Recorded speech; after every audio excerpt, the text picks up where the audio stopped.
Hello. सत्साई Bhagat ji, बंदी छोड़ सतगुरु रामपाल जी महाराज की जय हो। भगत जी, मेरी एक शंका समाधान है। मेरे घर के जितने भी परिवार, देवर जेठ, भगत जी वो कितने दिन है कि भक्ति करते करते पर भक्ति ना करेंगे। भक्ति में गुरु जी भगत जी बाधा बन रहे हैं सबरे परिवार वाले। मैं आपन के पास कई दिन तो फोन भी कर रही हूँ पर फोन आप उठा ना पा रहे, मिल भी नहीं रहे। भगत जी, मेरी शंका समाधान को कुछ निर्णय बताओ। कई दिन है कि भगत जी फोन करते करते आपन के पास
भगत जी, मेरी भक्ति में ही बाधा बन रही। भगत जी, वो कतई भी भक्ति ना करम किसी न किसी मेरे नाम खंडित करवा दे। मेरे परमात्मा वो भक्ति दान दे माने को मुने करो जन जानते परमात्मा।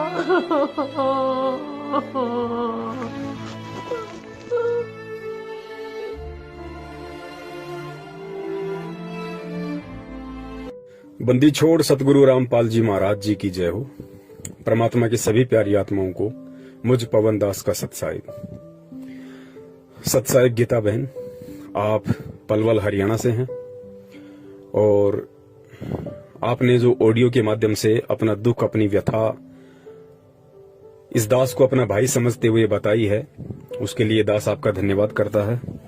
देखिए बहन, आज चाहे आपको दुख हो, चाहे मुझ पवन दास को दुख हो, चाहे संगत में से हमारे अन्य किसी भगत भाई बहन को कोई परेशानी हो, कोई दुख हो, कोई आपत्ति हो, किसी को कोई शारीरिक परेशानी है, किसी को आर्थिक परेशानी है, किसी को पारिवारिक परेशानी है, तो किसी को सामाजिक परेशानी है। इस पृथ्वी पे गुरुदेव ने बताया कि सुखी कोई नहीं है। अगर कोई सुखी है हल्का फुल्का तो वही प्राणी है जो आज सतगुरु की शरण में है, अन्यथा यहाँ पे कोई भी व्यक्ति सुखी नहीं है। सुख केवल पैसे का नहीं होता है, सुख केवल बाल बच्चों का नहीं होता है, सुख केवल धन धान्य का नहीं होता है।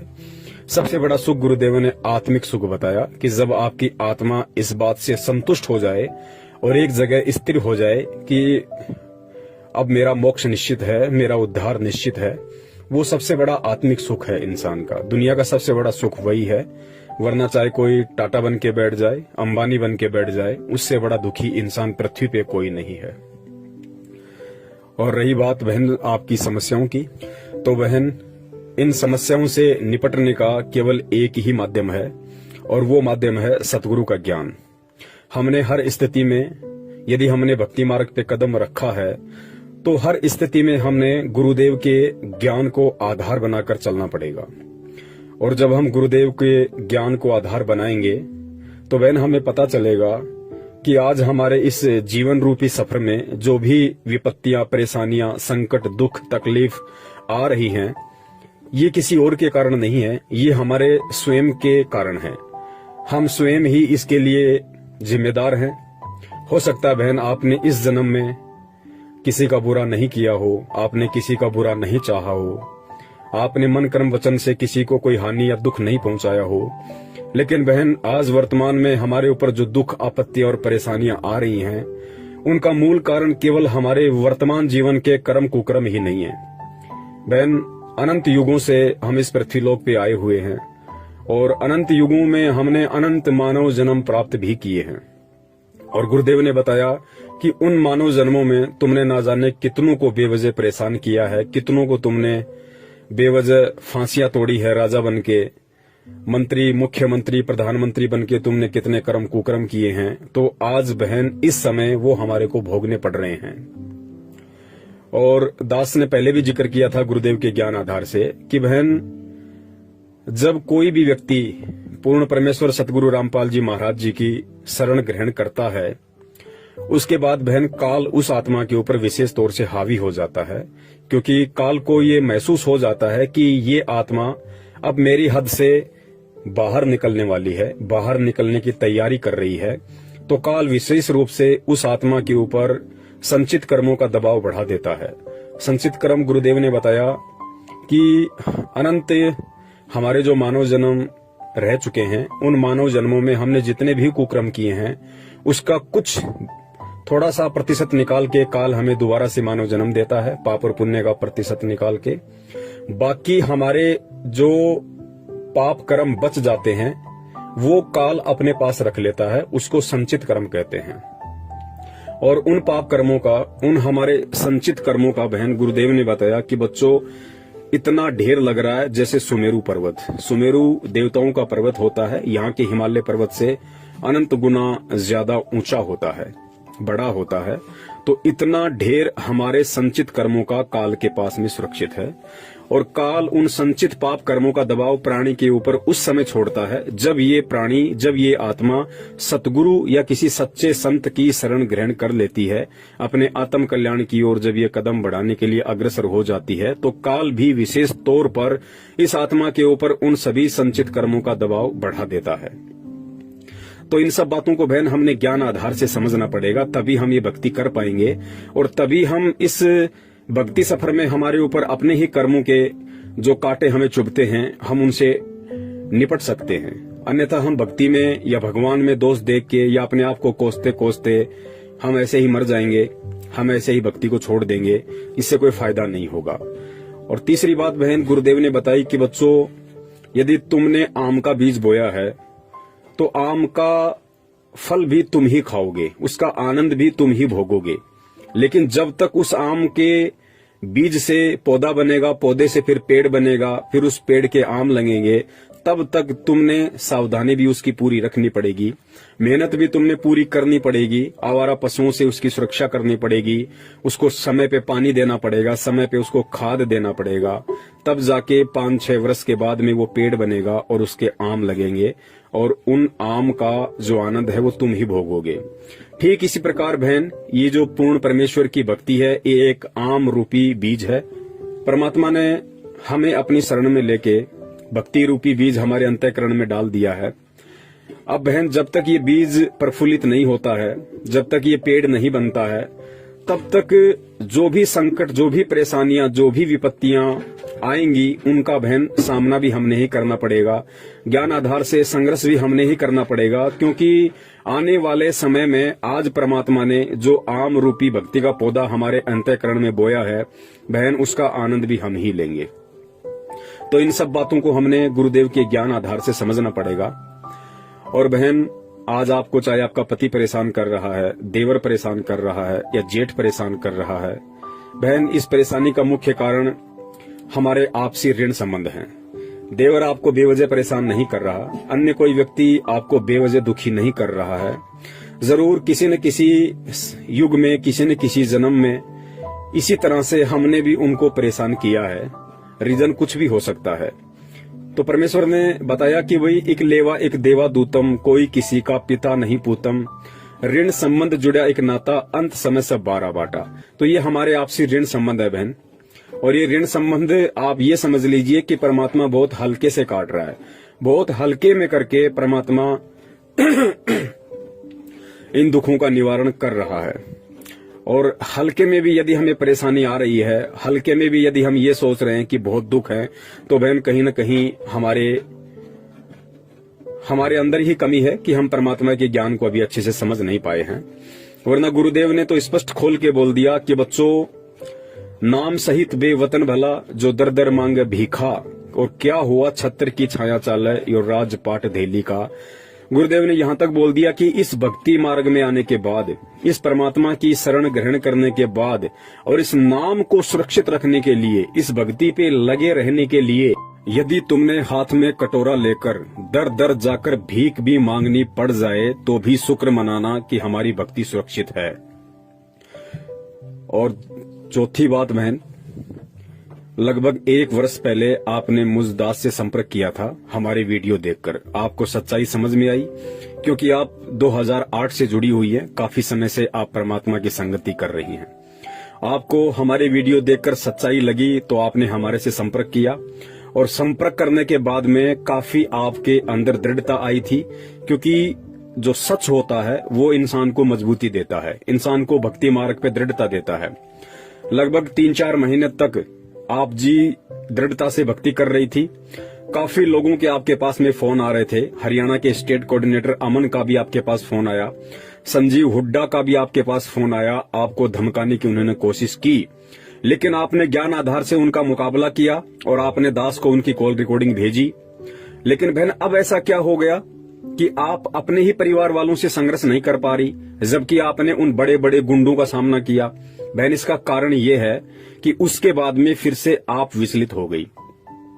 सच्चाई पूरी समझने के बाद भी आप अपने कोऑर्डिनेटर के दबाव में आई, अपने नामदान केंद्र वालों के दबाव में आई, और आपको जब परमात्मा ने अच्छे से समझवा दिया था कि बहन, नाम कभी भी खंड नहीं होता है, नाम परमात्मा का अखंड है।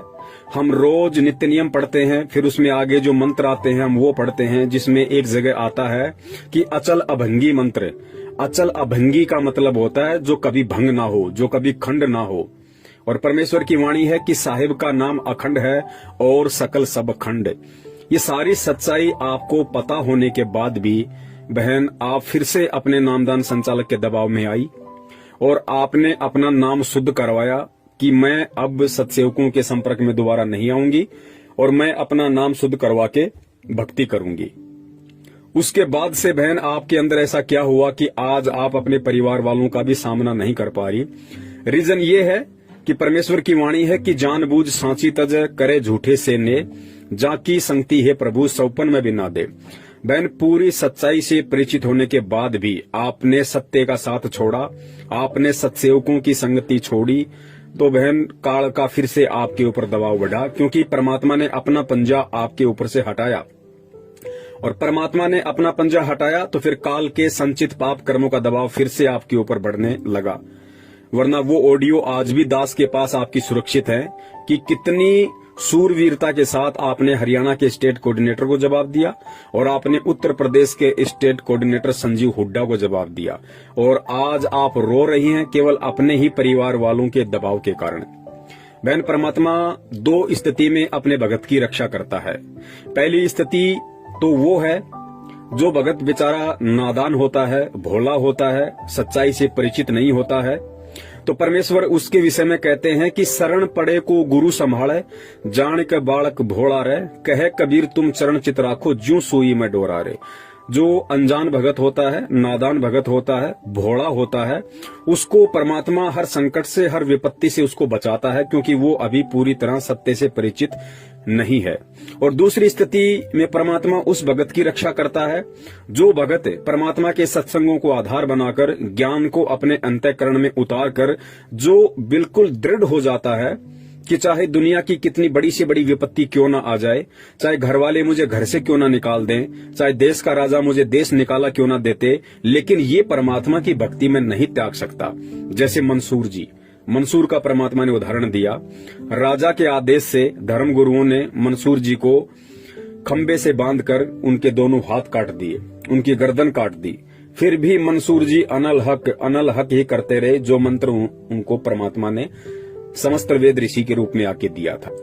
तो जब भगत परमात्मा के ज्ञान से परिचित होकर इतना दृढ़ हो जाता है भक्ति मार्ग पे कि मुझे दुनिया की कोई बड़ी से बड़ी विपत्ति विचलित नहीं कर सकती, क्योंकि सतगुरु का पंजा मेरे शीश पे है, उसके बाद परमात्मा साईं की तरह उस भगत के साथ में रहता है और उस भगत को परमात्मा हर विपरीत परिस्थिति से, हर दुख से, हर संकट से उबार लेता है। लेकिन बहन सच्चाई का पता लगने के बाद फिर आपने अपनी कमजोरी दिखाई और उसी का ये परिणाम है कि आज आप अपने भी परिवार वालों का सामना नहीं कर पा रही। कोई बात नहीं बहन, आप सच्चाई का साथ दें या ना दें इससे कोई फर्क नहीं पड़ता है हमारे ऊपर। सच तो सच रहेगा। परमात्मा के बच्चे लगे हुए हैं। दास कल तक अकेला था, आज परमात्मा के हजारों की संख्या में सत्सेवक और सत्सेविका हो चुकी हैं। परमेश्वर का जो सत्य ज्ञान प्रचार है वो दिन दोगुना रात चौगुना रफ्तार से बढ़ रहा है।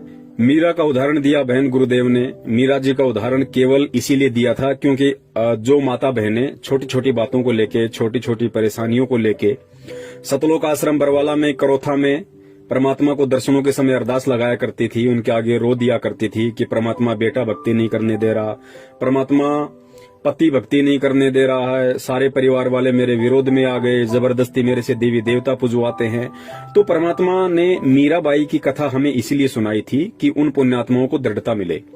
और गुरुदेव ने कहा कि जब आज से 600 साल पहले मीराबाई एक लड़की होकर, जिस समय ठाकुर लोग अपनी बहन बेटियों को घर से बाहर तक नहीं निकलने दिया करते थे, उस समय मीराबाई रातों को सत्संग सुनने जाया करती थी। वो भी तो एक औरत थी, वो भी तो एक लड़की थी। जब उस समय की मीराबाई संघर्ष कर सकती है तो आज 21वीं सदी की माता बहनें परमात्मा की शरण में आके संघर्ष क्यों नहीं कर सकती? क्या मीराबाई के कोई 4 हाथ पैर थे? तो बहन इन सब उदाहरणों को हमने अपने अंतःकरण में उतारना पड़ेगा। गीता बहन, ये जीवन बहुत ही थोड़ा है, समय का कोई भरोसा नहीं है कब हमारी सांसें पूरी हो जाएं। बहन ये दृढ़ निश्चय कर लो कि हमें परमात्मा मिल चुका है, हमें भगवान मिल गया है, और वो भगवान मिल गया है जो हमारी आत्मा का उद्धार करवा सकता है। तो बहन ये जीवन हर स्थिति में परमात्मा के चरण कमलों में समर्पित कर दो। दुख परेशानियां किस पे नहीं आती। खुद गुरुदेव ने दुख सहन करके, दुख उठा के इस भक्ति मार्ग को उठाया है। और आज खुद परमात्मा के अपने, जिस प्रकार आपके देवर जेठ आपको परेशान कर रहे हैं, आपके ऊपर दबाव डालते हैं, ठीक उसी प्रकार खुद उस बंदी छोड़ के जो सांसारिक इस काल लोक में जो बच्चे हैं, बच्चियां हैं, उनके रिश्तेदार हैं, उनके भाई बंधु हैं, उन्होंने बहन कितनी घाल घाल रखी उनके साथ में। कितने दुखी थे परमात्मा सतलोक आश्रम बरवाला में कि इन नादानों को इतना ज्ञान देने के बाद भी ये मुझे समझ नहीं रहे, ये मुझे पहचान नहीं पा रहे और इस भक्ति को मजाक में ले रहे हैं। मेरी शरण में आके ज्ञान को अच्छे से ग्रहण ना करके और केवल दान के ऊपर अपनी मौज मस्तियां कर रहे हैं। मुझे केवल एक एटीएम मशीन समझ रखा है, मुझे केवल एक चलता फिरता बैंक समझ रखा है कि जब तक हमारे पिताजी जिंदा हैं या जब तक हमारे ताऊजी जिंदा हैं, या महेंद्र जी ने सोचा कि जब तक मेरा भाई जिंदा है, सत्संग कर रहा है, संगत जुड़ रही है, तब तक पैसा आ रहा है, और पैसा आ रहा है तो हमारी मौज मस्तियां हो रही हैं, हम लोगों ने अच्छी खासी प्रॉपर्टियां बना ली हैं। तो बहन इस तरीके से देखो किस कदर उन लोगों ने भी तो परमात्मा को दुखी किया। परमात्मा को उन्होंने वैसे कोई शारीरिक कोई प्रताड़ना नहीं दी, लेकिन परमात्मा को उन्होंने शाब्दिक दुख दिए। परमात्मा को उन्होंने इस प्रकार के दुख दिए कि इतना ज्ञान देने के बाद भी जब कोई परमात्मा के ज्ञान को अच्छे से स्वीकार नहीं करता है और दृढ़ होकर उस ज्ञान पे नहीं चलता है, तो परमात्मा दुखी होता है कि देखो इन नादानों को मैंने इतना ज्ञान दिया, उसके बाद भी ये मेरे ज्ञान को आधार नहीं बना पा रहे।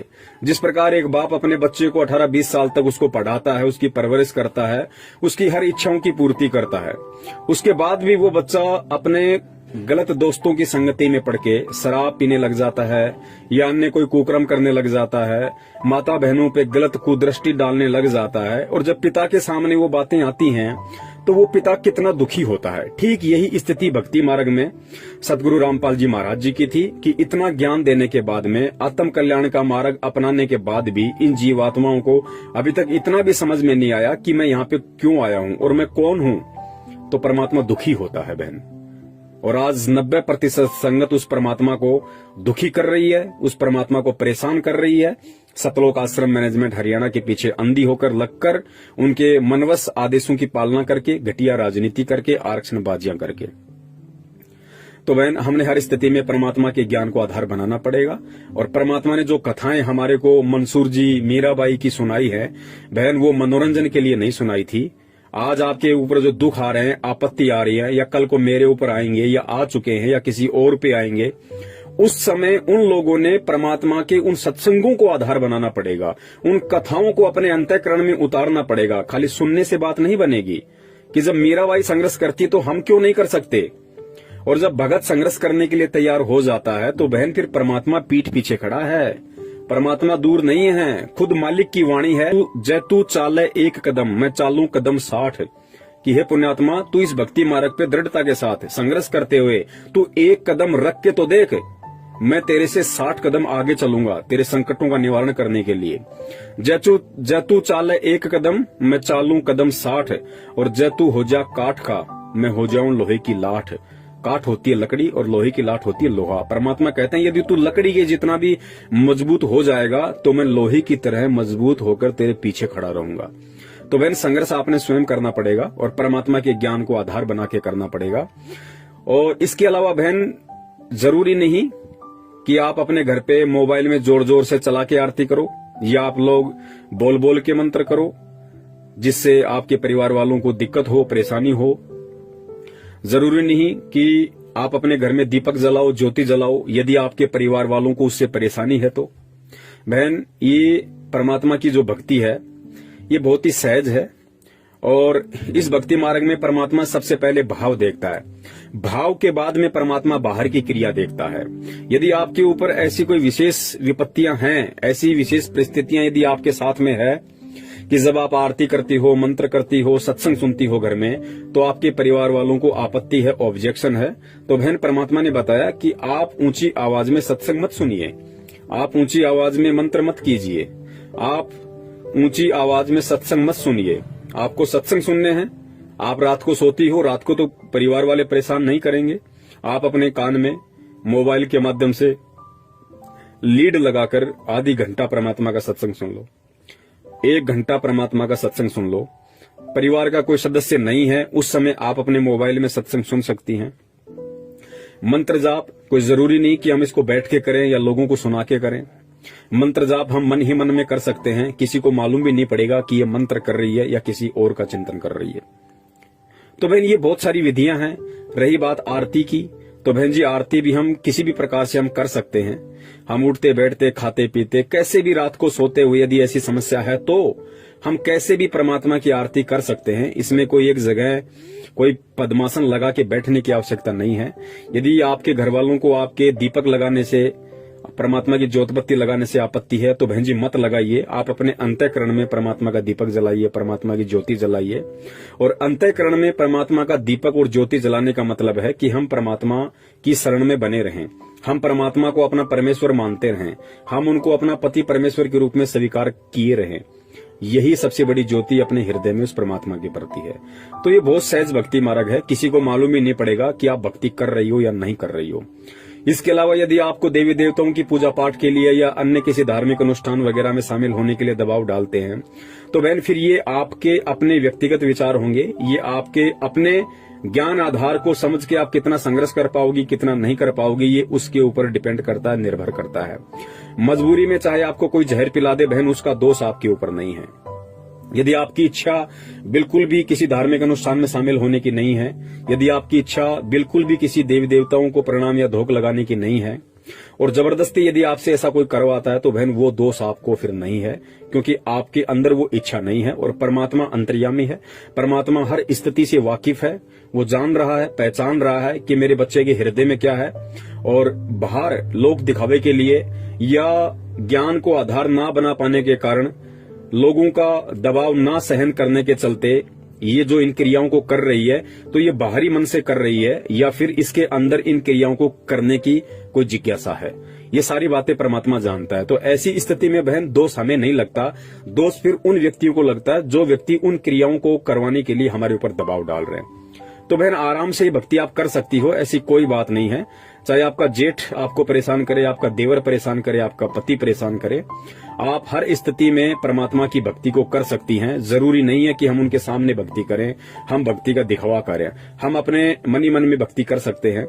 हम बहुत ही आसानी से इस भक्ति को कर सकते हैं जो विधियां परमात्मा ने हमें बताई है। और बहन संघर्ष तो हमें करना पड़ेगा। बहन अगर इस जीवन में कर गए तो बहुत अच्छी बात है, वरना बहन सतलोक जाने का रास्ता केवल यही है। यही कलयुग की बिचली पीढ़ी, यही पूर्ण परमेश्वर सतगुरु रामपाल जी महाराज जी के रूप में, यही मंत्र। और जब हम कभी परमात्मा की इस भक्ति में आएंगे तो बहन फिर हमें इन्हीं संघर्षों से गुजरना पड़ेगा, हमें इन्हीं परेशानियों से, हमें इन्हीं सारी बातों से हमें गुजरना पड़ेगा बहन। आज मान लीजिए आप इस भक्ति को छोड़ देती हैं, त्याग देती हैं, जहां तक आपने भक्ति करी है वहां तक का आपको प्रतिफल परमात्मा देगा, आपको वो सारे सुख परमात्मा देगा अन्य किसी जन्म में। और जब आपके वो सारे सुख इस भक्ति के कारण समाप्त हो लेंगे, आपके सारे पुण्य समाप्त हो लेंगे, फिर आपको इसी स्थिति में आना पड़ेगा, ऐसी ही पारिवारिक स्थिति से आपको गुजरना पड़ेगा जिस स्थिति से आप आज गुजर रही हैं। तो आप ये सोच लीजिए बहन कि अनंत युगों में हमें परमात्मा मिले, और ये सत्य भी है। अनंत युगों में अनंत बार हमें यही सतगुरु मिला, संत रामपाल जी महाराज जी के स्वरूप में। इसी कलयुग की पिछली पीढ़ियों में हमारा जन्म हुआ, हमने वो समय गवाया।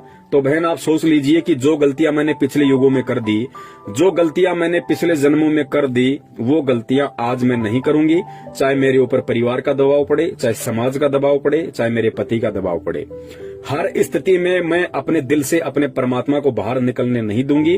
बाकी बाहरी क्रिया चाहे कुछ भी हो, परमात्मा अंदर के भाव देखता है। तो बहन इस प्रकार से आपको थोड़ा सा भक्ति मार्ग पे दृढ़ होकर चलना पड़ेगा।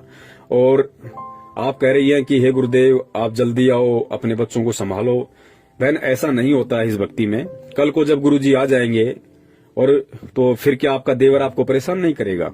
फिर क्या आपको अन्य किसी प्रकार की आपत्तियां नहीं आएंगी? गुरुजी तो 2014 में बहन जेल में गए हैं, उससे पहले भी तो परमात्मा यहीं थे, बाहर थे, सत्संग कर रहे थे, सब कुछ कर रहे थे। परेशानियां तो उस समय भी भगत भाई बहनों को आ रही थी। बहन जी इन परेशानियों से परमात्मा के ज्ञान को आधार बना के और परमात्मा को अपने निकट समझ के कि बंदी छोड़ मेरी पीठ के पीछे खड़ा हुआ है, परमात्मा सब कुछ देख रहा है, लेकिन ये दुख मेरे ही कर्मों के हैं, ये दुख मेरे ही उन संचित पाप कर्मों के दबाव के हैं, तो ये भोगने भी मुझे ही पड़ेंगे। सतगुरु की शरण में मुझे इतना फायदा है कि परमात्मा मुझे भक्ति से विचलित नहीं होने दे रहा, परमात्मा मुझे भक्ति से दूर नहीं होने दे रहा। और ये संचित कर्म तो इतने प्रबल थे कि ना मैं भक्ति कर सकती थी, ना मैं इस जीवन में अच्छे तरीके से अपना गुजर बसर कर सकती थी। लेकिन परमात्मा की शरण में आने के बाद कम से कम मुझे इतना तो बेनिफिट हो गया कि परमात्मा मेरे उन संचित कर्मों को हल्का किए दे रहा है, जिस कारण से आज मैं थोड़ी बहुत परमात्मा की भक्ति पे लगी हुई हूँ, परमात्मा में मेरी आस्था बनी हुई है। तो इन सभी चीजों को हमने गुरुदेव के ज्ञान को आधार बना के बहन सोचना पड़ेगा, समझना पड़ेगा। और ये ज्यादा लंबा जीवन नहीं है बहन, 40 साल के आसपास हमारी उम्र हो चुकी है। हो सकता है हम 20 साल जिए, 25 साल जिए, ज्यादा की हमें उम्मीद भी नहीं करनी। और बहन जब हम इतना जीवन जी चुके हैं, संघर्ष तो आज से पहले भी हमने किए हैं, दुख आपत्तियां तो आज से पहले भी आई हैं, भले वो किसी और तरह की आई हो।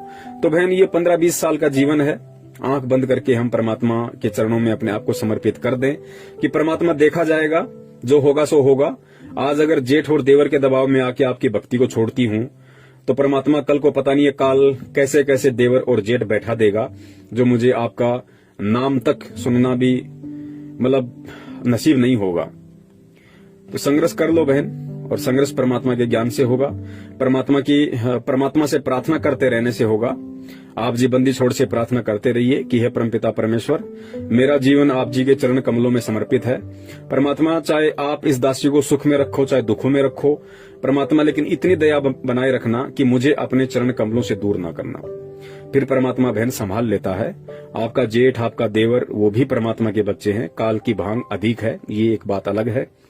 परमात्मा कब उनकी बुद्धि फेर दे, कब उनको सद्बुद्धि दे दे, ये परमात्मा के बाएं हाथ का खेल है। जब परमेश्वर काल की बुद्धि फेर सकता है तो बहन ये देवर और जेठ कौन से खेत की मूली हैं। लेकिन ज्ञान देकर परमात्मा अपने भक्तों की भी परीक्षा लेता है। और बहन बहुत सारी बातें हैं इस भक्ति मार्ग में, ऑडियो बहुत लंबा हो जाएगा। और परमात्मा कहते हैं कि समझदार को संकेत ही काफी होता है। वैसे भी आप 2008 से जुड़ी हुई है, दास तो 2013 में परमात्मा से जुड़ा था। आपको तो मुझ दास से कहीं ज्यादा ज्ञान है परमात्मा का। आप जी स्वयं भी समझ सकती हैं कि ये सौदा फिर नाही रे संतो, ये सौदा फिर नाही। अनंत युगों के बाद हमारा यह दाव लगा है बहन। थोड़ा बहुत कष्ट दुख परेशानियां सहन भी करनी पड़ जाएं तो परमात्मा कहते हैं सुख के माथे पत्थर पड़ो जो नाम हृदय से जाए, और बलिहारी उस दुख पे जो पल पल नाम रटाओ। ये आपकी परीक्षा है बहन। 2008 से आप जुड़ी हुई हैं। इतने दिनों के बाद बहन जी परमात्मा परीक्षा ले ही लेता है। जब यहाँ पे हम बच्चे को स्कूल में भेजते हैं और हर साल टीचर 2-2 बार हमारी परीक्षा लेते हैं, बच्चों की परीक्षा लेते हैं, तो परमात्मा तो बहन आज 14-15 साल के बाद आपकी परीक्षा ले रहा है। बहन इस परीक्षा में हमें फेल नहीं होना है। परमात्मा पीछे खड़ा हुआ है, परमात्मा हमारे साथ में है। अपने हाथों से परमात्मा ने हमें उठाया हुआ है, बस हमने थोड़ा ज्ञान को आधार बना के हिम्मत रखनी पड़ेगी। जेठ देवर कुछ भी कहें, कुछ कितना भी बोलें, हमें उन सभी चीजों को सहन करना है, क्योंकि परमात्मा ने कहा कि भगत का लक्षण है सहन करना। और परमात्मा ने बहन हमें भक्ति मार्ग के सूरमाओं की उपाधि दी है कि बच्चों, सूरमा वो नहीं होता जो किसी का बक्कल उतार दे, सूरमा वो होता है जो सहन करे। भक्ति मार्ग का सूरमा वो होता है, भक्ति मार्ग का सूरवीर वो होता है जो सहन करे, हर स्थिति को सहन करे, दुख को सहन करे, परेशानियों को सहन करे, लोगों की मार को सहन करे, लोगों की गालियों को सहन करे। किसके लिए? भक्ति के लिए, अपने आत्म कल्याण के लिए। उसको परमात्मा ने सूरवीर कहा है। तो बहन, हमने सूरवीरता का वो गुण जो परमात्मा ने हमारे अंदर दिया है, अब हमने उसको प्रयोग में लेना है। और हमने ये जो परेशानियां हैं बहन, ये लंबे समय के लिए नहीं है, ये कुछ समय के लिए है। आपके परिवार वाले भी परमात्मा के शरण में आएंगे जब उनका समय आ जाएगा, लेकिन वो नादान है, नहीं समझ पा रहे।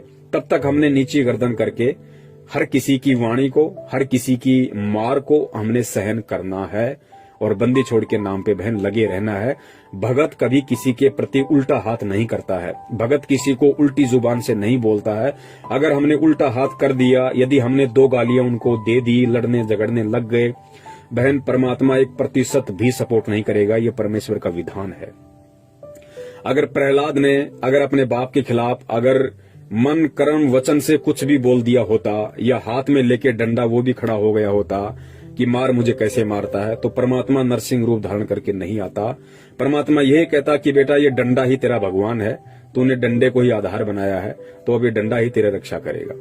तो बहन, हमने अपना डंडा अपने सतगुरुदेव को बनाना है, सतगुरुदेव के ज्ञान को बनाना है, और फिर हर स्थिति में वो सतगुरु और उसका ज्ञान रूपी डंडा इस दुनिया की बड़ी से बड़ी परेशानी से, प्रॉब्लम से, हर संभव हर स्थिति में हमारी रक्षा करेगा। तो बहन, ज्ञान को आधार बनाओ। ये भक्ति है ही ज्ञान की। बहन, ज्ञान से बढ़कर ऐसी कोई दवाई नहीं है। ये ज्ञान बहन, इतनी बड़ी पावर है इस परमात्मा के ज्ञान में। ये अब दास क्या कहे बहन, शब्द नहीं है दास के पास में, क्योंकि ज्ञान इस भक्ति की नींव है, ज्ञान इस भक्ति की जान है बहन। अगर ज्ञान है तो चाहे दुनिया की बड़ी से बड़ी प्रॉब्लम क्यों ना आ जाए, चाहे काल खुद आपके सामने आके खड़ा क्यों ना हो जाए, आप संघर्ष कर जाओगी। और अगर ज्ञान को आधार नहीं बनाया तो बहन, कोई 2 कौड़ी का जीव भी हमें विचलित कर सकता है भक्ति और भगवान से। तो बहन, हर स्थिति में ज्ञान को आधार बनाओ, हर स्थिति में परमात्मा से प्रार्थना करती रहो, और हर स्थिति में चाहे कैसा भी दुख हो, कैसा भी संकट हो, अपने मन ही मन में, अपने अंतःकरण में परमात्मा को बसाए रखो। जो सूक्ष्म विधि हमें परमात्मा ने बताई है, हमें आंतरिक क्रियाओं से भक्ति को करते रहना है। अगर हम परिवार के दबाव के चलते बाहरी क्रियाओं से, जैसे ज्योत बत्ती लगा के, जोर जोर से सत्संग सुन के, इस तरीके से यदि हम भक्ति नहीं कर पाते हैं, तो हम आंतरिक विधि से भक्ति करें। अपने मन मंदिर में परमात्मा की ज्योत जलाएं, अपने मन ही मन में परमात्मा का ध्यान करें, परमात्मा का नाम सुमरण करें, और कानों में लीड लगा के या जैसे भी आपको धीमी आवाज करके समय मिले, जब भी परमात्मा के सत्संग वगैरह हम सुनते रहें। बहन, निश्चित तौर से आप मान लेना, परमात्मा हमारे साथ में है, परमात्मा हमारे से दूर नहीं है। ये परीक्षा का समय है, और परीक्षा के समय जब बच्चा परीक्षा दे रहा होता है तो बहन, टीचर पास में ही खड़ा होता है। बच्चे को भी पता है कि टीचर मेरे पास में खड़ा है, घूम रहा है, सभी को देख रहा है, लेकिन टीचर बताता किसी को नहीं। टीचर मदद किसी की नहीं करता, क्योंकि वास्तव में वो परीक्षा है। और परीक्षा के समय टीचर केवल ये देखता है कि 1 साल से मैंने इसको जो बार बार पढ़ाया है, ये उसको कितना अपने दिलो दिमाग में उतार पाया। उसी आधार से आज इस बच्चे को लिखना है एग्जाम में, इस आंसर शीट में इसको लिखना है। तो बहन, सेम यही स्थिति भक्ति मार्ग की है। इतने दिनों से परमात्मा ने हमारे ऊपर जो अनमोल तत्व ज्ञान की बरसात की है, आज उसकी परीक्षा है। परमात्मा जरूर हमारे इर्द गिर्द है, हमारे आस पास में है, शब्द रूप में है, सब कुछ देख रहा है, टूटने नहीं देगा, बिखरने नहीं देगा, लेकिन हिम्मत हमने ज्ञान को आधार बना के रखनी पड़ेगी। सत साहिब, बंदी छोड़, सतगुरु रामपाल जी महाराज की जय हो।